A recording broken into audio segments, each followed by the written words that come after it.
All right, got it. So let's just start with a couple of definitions. I just want to lay a foundation first so we have common terms to work from. So what are public lands? And according to the federal government, the Natural Resources Conservation Service, public lands are areas of land and water that today are owned collectively by U.S. citizens and managed by government agencies. So there are so many different flavors of public lands across the country. We have the federal lands, national parks, national forests. Out west, there is the Bureau of Land Management, which manages millions of acres for the public. We have national monuments, there's DOT lands, there's all sorts of lands that fall under that federal heading.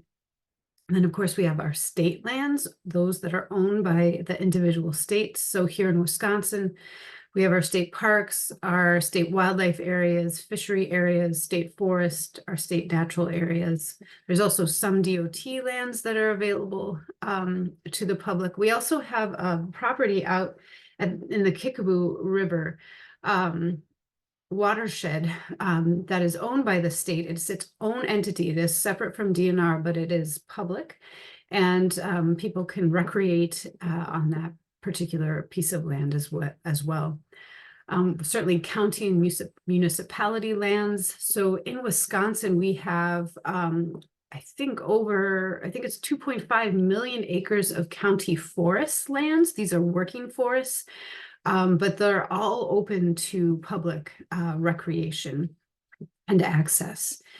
And then sometimes tribal lands, at least for their own cities, citizens are open to their public, and then sometimes for all. So, for example, in Wisconsin, we have the first tribal national park. I don't know if anyone has heard of that.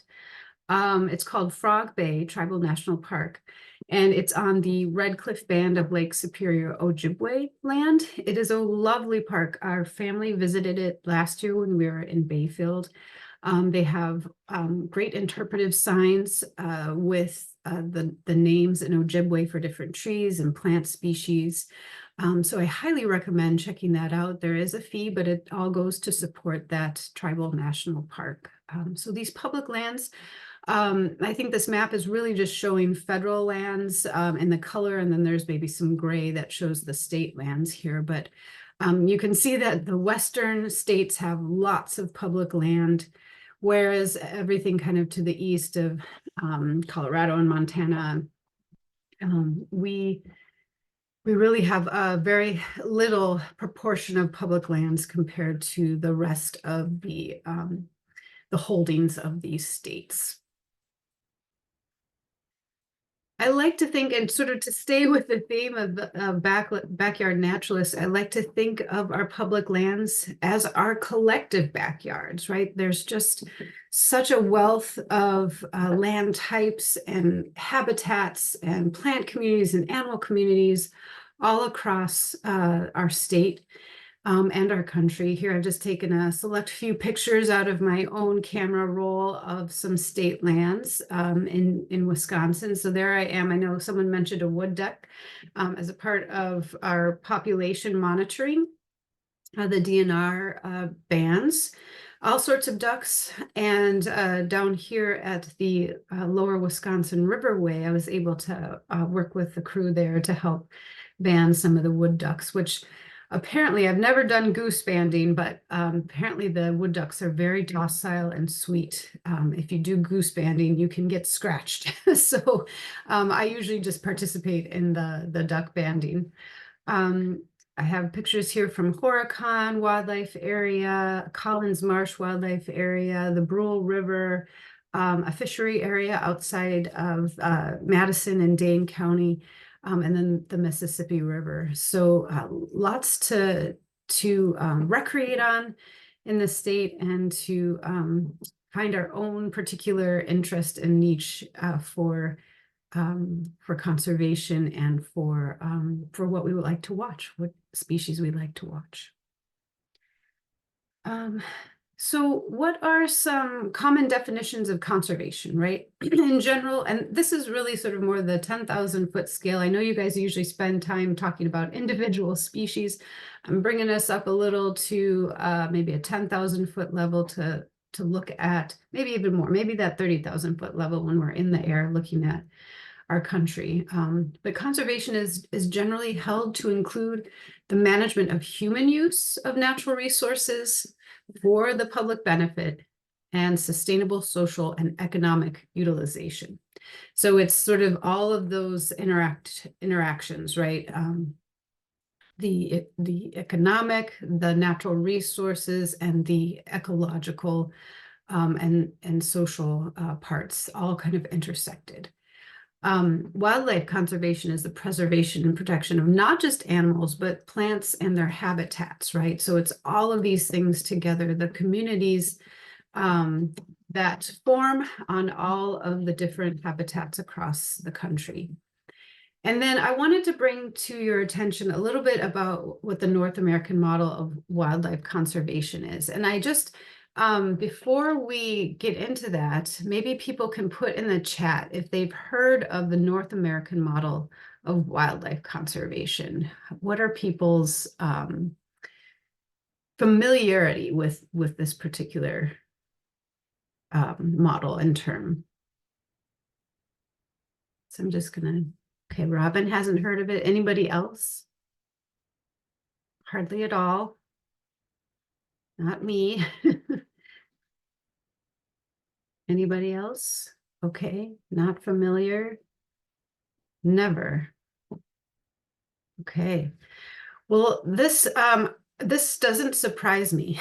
I have a background in horticulture and biological sciences, and it was very plant-based. And unless you go through some sort of wildlife ecology program, this term, this model is not brought up a lot in public discourse, but it really provides the foundation for how governments operate in terms of supporting sustainable wildlife populations. And I'll talk a little bit about why we had to create this model in a few slides. But this model is really has 7 tenets. And one is wildlife is a public trust resource. It is held in trust for the people of the country, for the continent, by the government that sort of manage these.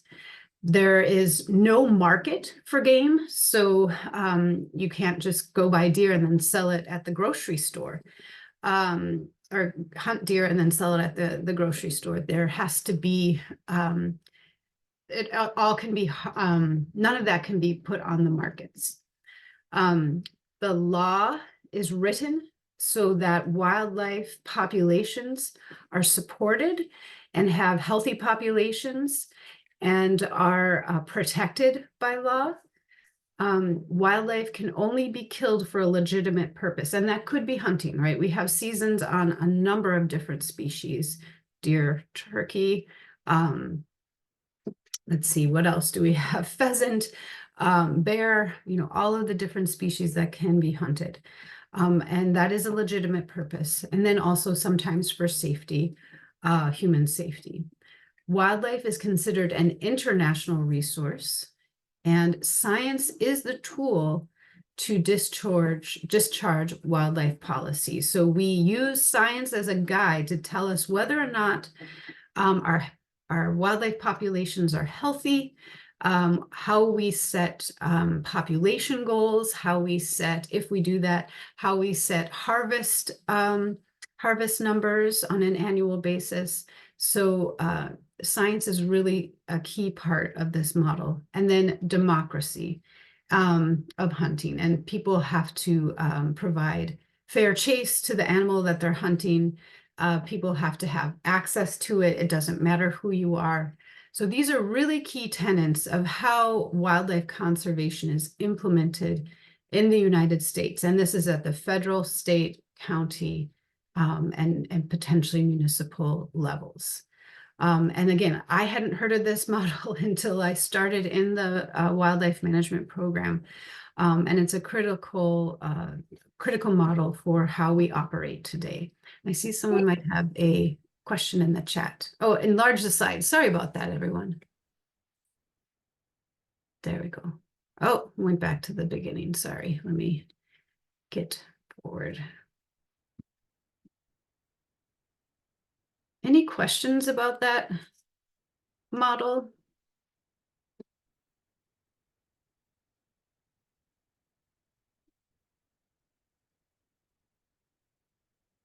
Okay, no questions. I'll move on.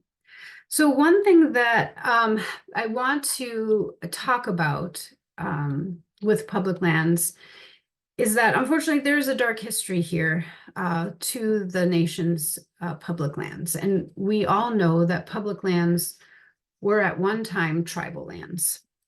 They were collectively used by the indigenous peoples since time immemorial in what is now the United States. We know from our history that tribal nations were forced from their lands to live in very small reservations across the country. Millions died by the genocidal European armies, as well as the American government, starting in the 1800s and a bit before. Many of our national parks were the ancestral lands of nations that still exist today. So, for example, Mount Rushmore was actually the 6 grandfathers of the Lakota Sioux. And these 6 grandfathers are the supernatural deities responsible for the Lakota creation story. So north, south, east, west, above, which is the sky, and below, which is the earth. And in 1930, some dude named Rushmore just decided to carve the president's faces into this rock, erasing the visual representation of the Lakota creation story.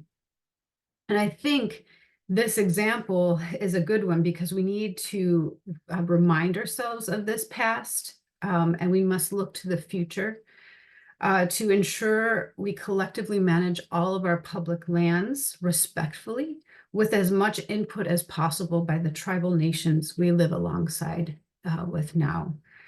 In many of Wisconsin's public lands, we have burial mounds, we have remnants of villages, we have other tribal artifacts, and all of these public lands must be maintained to ensure the integrity of these ancestral lands and the remaining pieces of them on our properties. We work exclusively with a DNR archaeologist, as well as the state historical society, as well as our tribal historic preservation officers in Wisconsin, to ensure that we are maintaining these lands respectfully.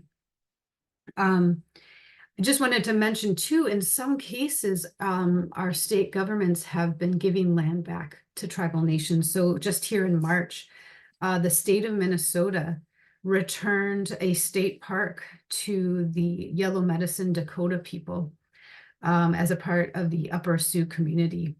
And this was a very important piece of land for that community. And Governor Walz worked for many years with the tribal nation to transfer the land back to those people. And this actually has happened as well in Wisconsin on a smaller scale. We have returned individual parcels back to different nations, and certainly at the Sauk Prairie Recreation Area, which is owned by the DNR, as well as the Ho-Chunk Nation, and then also a federal government, the USDA Dairy Forage Service owns some land over there as well. So really critical to just remind everybody that there is a history here that needs to be remembered and help us guide our management in the future. And then we also need to remember that there are so many other people that were historically and institutionally excluded on public lands. Certainly, the North American model of wildlife conservation only came about because the European settlers who came here decimated wildlife populations. You can think of the passenger pigeon. You can think of the buffalo. The model really saved us from ourselves, and tried to put some sort of mindfulness in managing our wildlife populations. It was a reaction to all of the bad management and poor decisions made by the early European settlers and government at the time. We also know that many of the Black folks who live in this country after being brought from Africa on slave ships and under slavery for hundreds of years, were then also, after receiving their freedom, segregated from areas that the white elites were able to be. And those included the state parks and national parks. So in some cases, there were individual properties that were only for non-white people, for Black people, for people of color.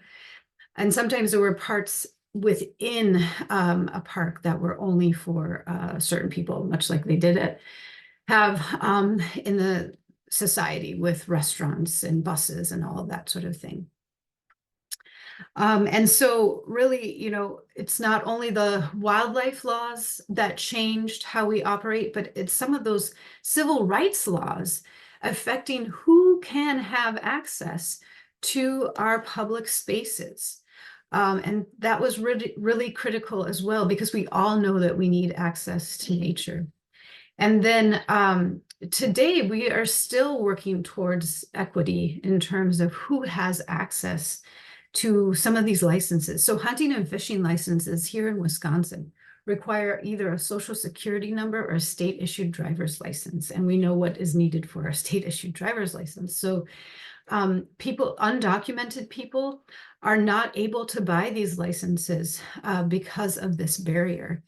And so it's really something that we need to work on within the conservation community to determine how do we provide access to hunting and fishing for undocumented folks who can have access to nature and also be able to pay into the collective conservation fund that helps us manage all of our lands and our wildlife populations. So that's definitely something that we need to consider as well. And I just wanted to point out this book by Dorchetta Taylor. I think she's either at Harvard or one of the other Ivy League schools now, but she wrote this when she was at Michigan, The Rise of the American Conservation Movement, Power, Privilege, and Environmental Protection. And this is a really great book if you want to understand more of the history of the conservation movement, you know, going all the way back to the transcendentalists and Thoreau and Emerson and all of those folks who really sort of left the cities in the early part of the formation of our country to go into wild areas and wild spaces for renewing their spirit. To the people who had the money to go to these public spaces, and the elites who really formed our state park service, National Park Service, and other federal lands across the country. So highly recommend this book if you want to learn more about that. So where are the public lands in Wisconsin? This is a great just visual representation of the different flavors of lands. The green is actually county forests. The blue, I believe, the blue is all of our DNR managed lands. That sort of mauve is federal lands. This kind of gives a breakdown of all of those different types. But within that in Wisconsin, we have almost a little over 1.6 up to 1.8 million acres of land. That includes some of our easement lands. So if you think about land as a bundle of rights, the state of Wisconsin owns probably 1.6 million acres of land outright.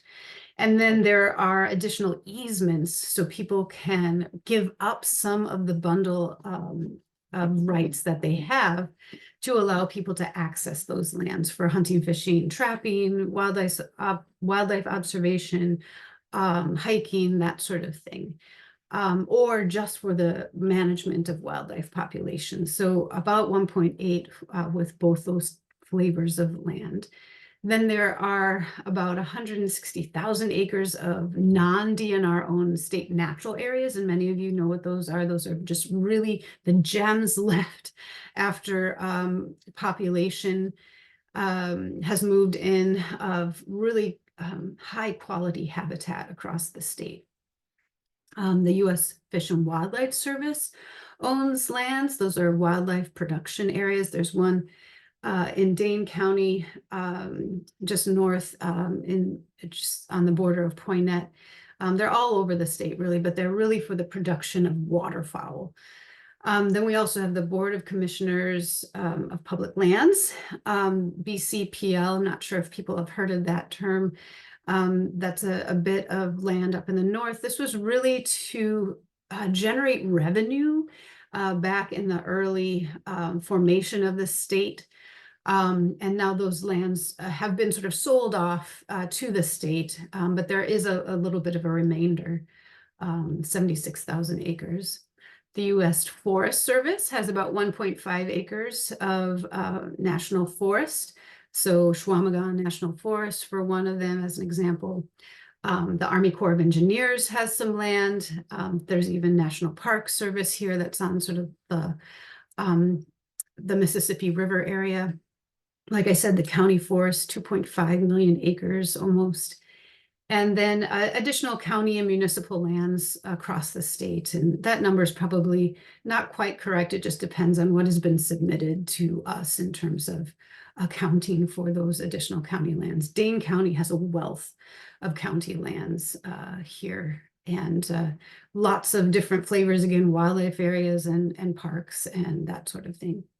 And then we also have lands that are privately held. So the owner pays taxes on them, still maintains most of the bundle of rights, but we get access to them through leases or through programs like the VPA HIT program, voluntary public access, or our managed forest law program. So people can enroll into a program that gives them a tax break, but they have to manage their forest in a sustainable way, which includes timber sales as well.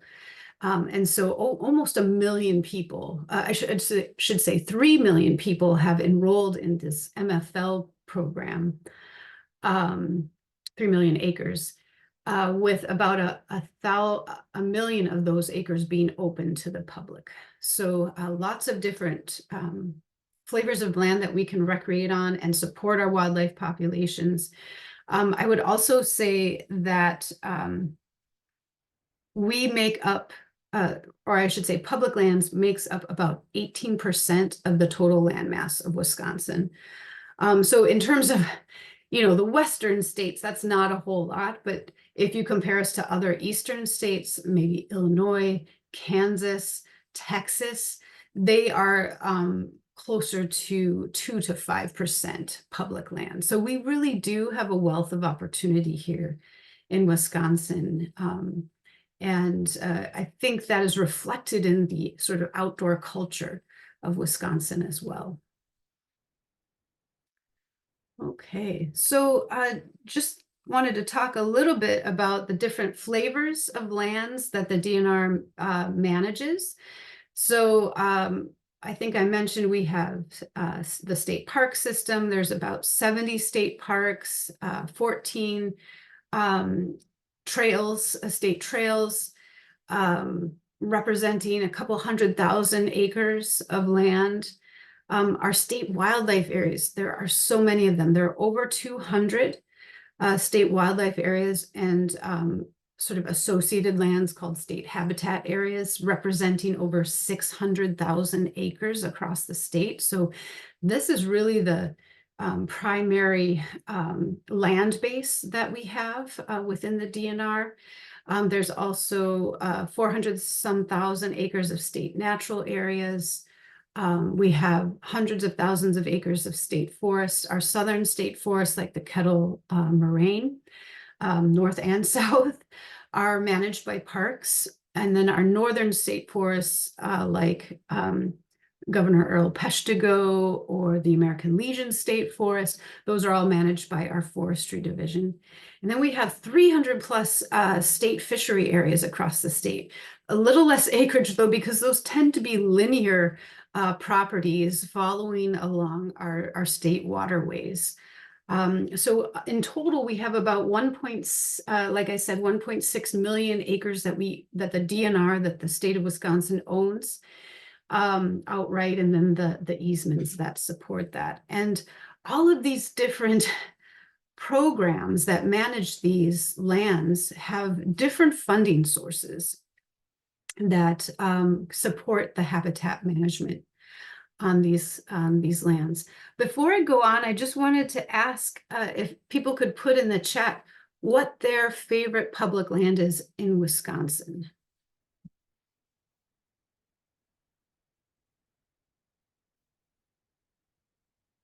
My favorite place, it's a toss-up between Rock Island or oh gosh, it's one in Door County. I'll have to think of it now, but Rock Island State Park is one of my favorite places. Newport, yes, Newport, that is it. Northern Highland, nice, Carolyn.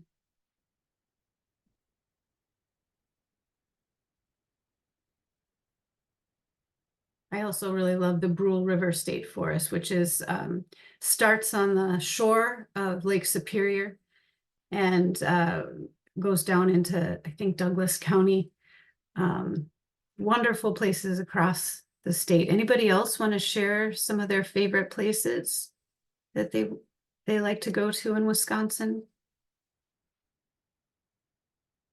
Ooh, that's hard. City parks, yes, absolutely. Riverside Park, Washington Park, Three Bridges. I mean, those work as well. Razorback Lake in Northern Highland. Well, Apostles aren't state necessarily, but those are certainly places that we can access from our state. So definitely agree on that one. I mean, I would say also the Milwaukee River Greenway, one of my favorite places. If you haven't been to Horicon, yes, Horicon Marsh, beautiful place, great for bird watching.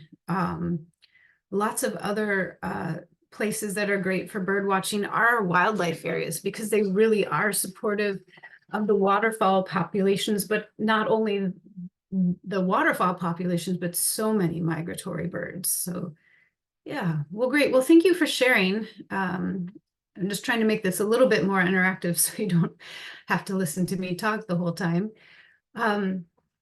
So yeah, so just lots of opportunities on our DNR managed lands.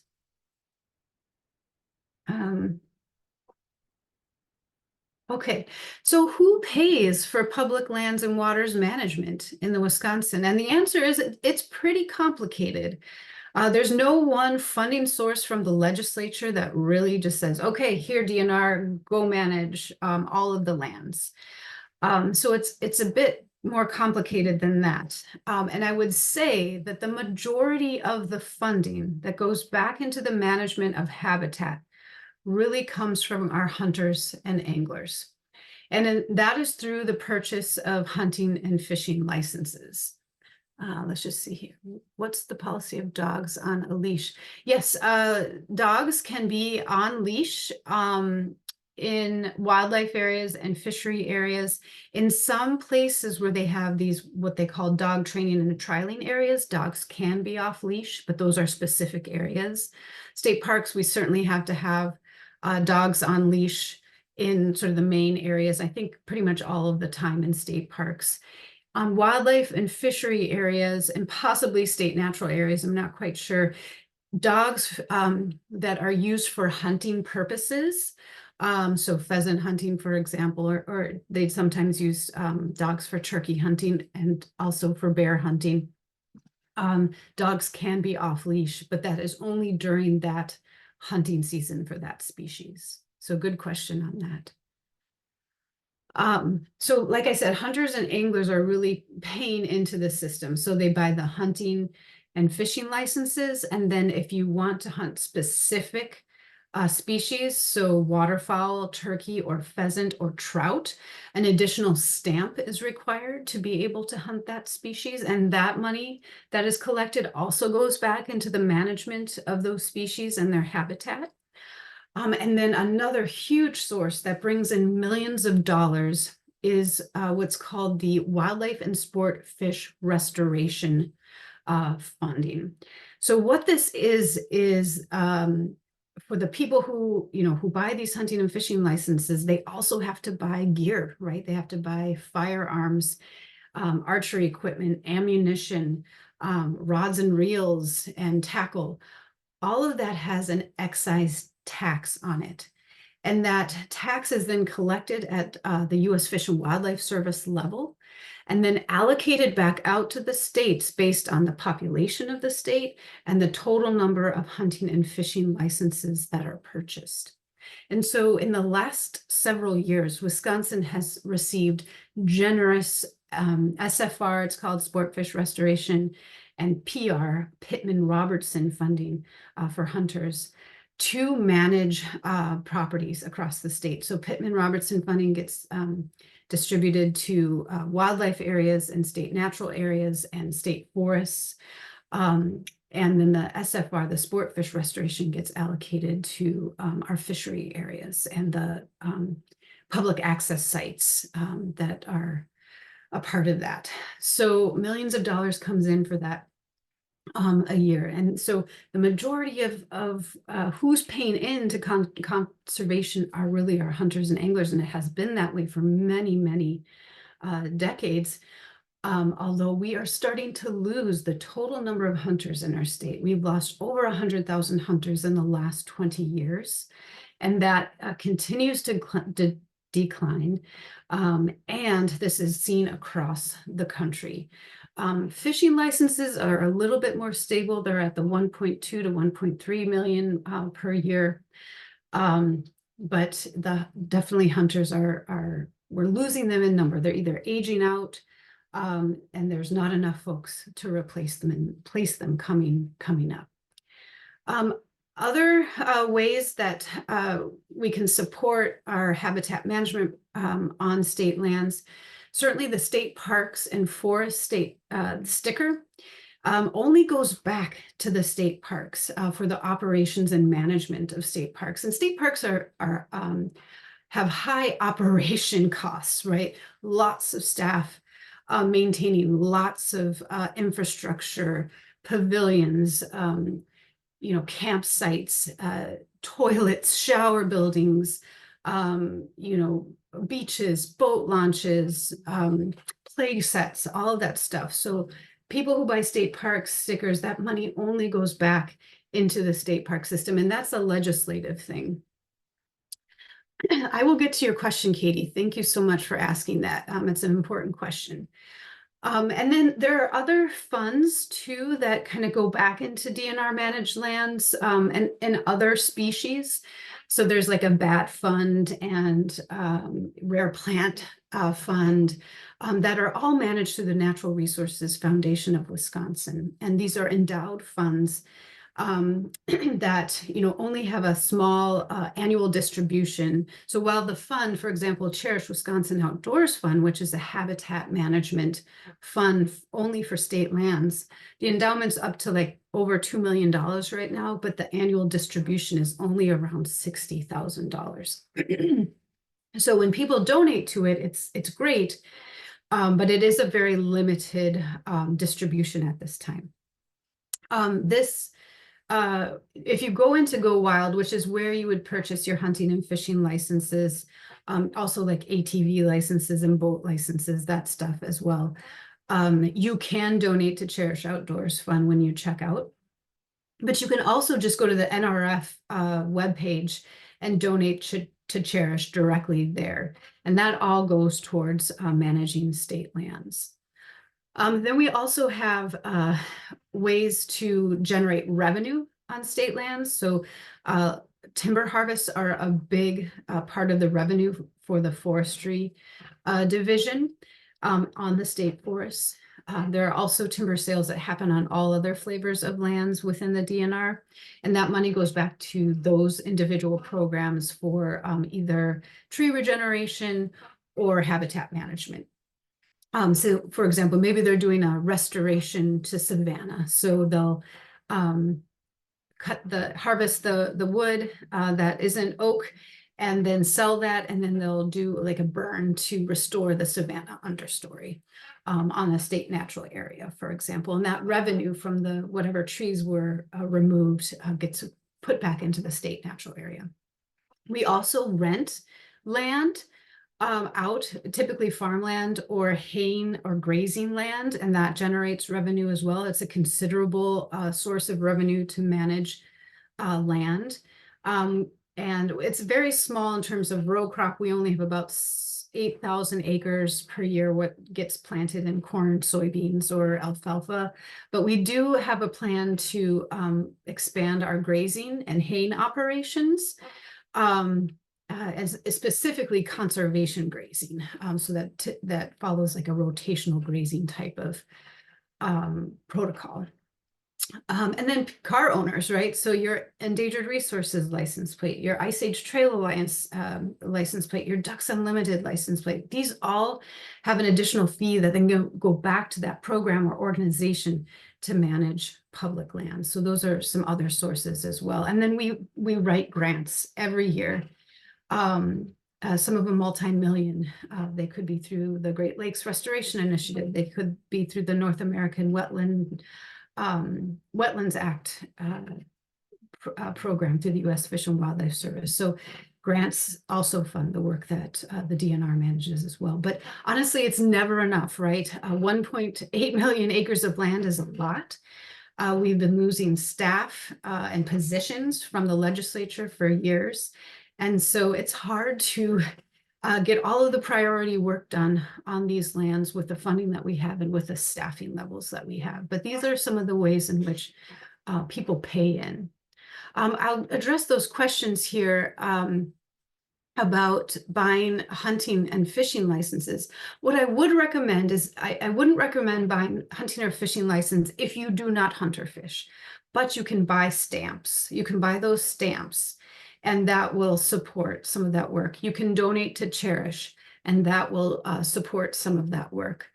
The money spent by birders is tracked at the national level. In a sense, there's this sort of report that looks at hunting, fishing, and wildlife observation. And by far, the people who observe wildlife, feed birds, go birding, go out and look at bison out west, whatever, they make up the majority of the economy around that pursuit. There are way more people who watch wildlife than they do hunt or fish. So yes, the GDP is very healthy on that front. Some states do have like a sales tax for binoculars, for canoes, for other types of outdoor gear, and that money does go back into their state DNRs. Wisconsin does not have that. And that is something that the DNR has been looking at for a long time. Minnesota has some new avenue for people like me who don't hunt and fish, who can buy in and support conservation. So look to Minnesota for that model. I was just at a meeting with a Minnesota staff person, and they said, we are drowning in money. And we were all very jealous because, having that ability to get work done on these lands, to support our wildlife, to support recreation is really critical. And it doesn't matter where you are in the state. If you're in Milwaukee and you only go to Three Bridges Park and you support the USC, that's great. But even your support of our other public lands, our state and federal lands, is critical for wildlife, for migratory species, for species that are endemic to an area. It doesn't matter where you live or if you've ever been to that place. Supporting conservation is so critical for our country. And so, yes, I would say, Katie, that, buying those stamps, buying, or donating to Cherish, those are all really great ways. And then thinking about ways that you can work with your representatives and senators to find a way to support the larger Wisconsin public lands as well. Okay, so I think I'm getting close to time here, aren't I? Let's see. Yeah, so I just wanted to say too that conservation happens on private lands as well. There are many entities and government agencies and private NGOs that help people who own land. Typically not folks in the city or suburbia where there's only like less than an acre or an acre of land, but people who own 5 to 10 or more acres. The Natural Resources Conservation Service provides funding for all sorts of different programs. We have a deer management assistance program with the DNR, and it's not just for deer. That just seems to grab the attention of a lot of people, but that really looking at your property holistically and building habitat to support all of the wildlife on that property. The VPA HIP program, which provides public access on private lands, but also we provide an incentive that helps build habitat. The landowner incentive program, our managed forest law and forest crop law programs. The U.S. Fish and Wildlife Service has a private lands partners program. Pheasants Forever and Quail Forever are a huge player in that. And I didn't add this, but Ducks Unlimited is also a very huge player. They do a lot of leveraging of federal funds, member due funds, and do a lot of advocacy for public lands management. So great organizations to support and get involved with. And then, let's see, has the trend toward eating a plant-based diet affected the lower numbers of hunting and fishing? I don't know that trend. I would say that trend towards vegetarian or vegan may play a role in it. I think the larger issue is just that hunters are aging out, and the culture of hunting has changed. People's wildlife values have changed. We went from a very utilitarian, back in the early 1900s, needing to forage for food, to harvest wild animals for food, to a very agricultural, large-scale agriculture-based system where that need is met via industrial ag. And then people don't have that tie to the hunting and fishing traditions as much anymore. And there's just not enough of the younger demographics to really to raise those numbers again. And so we have to be very mindful of that. If people's values towards wildlife, they don't want to hunt or fish, what can we do to have people buy in sort of conceptually and financially across the country to support conservation? And then finally, I think that was my last slide. We as government agencies, work in the public trust, right? Collectively, we manage these lands for the residents of our nation. And we need to use science to ensure that we are doing this correctly. We need everyone to buy in, again, conceptually and financially, in ways that continue to support the conservation ideals for generations to come. And so I just thank you so much for the time that you allowed me to talk here today. I don't know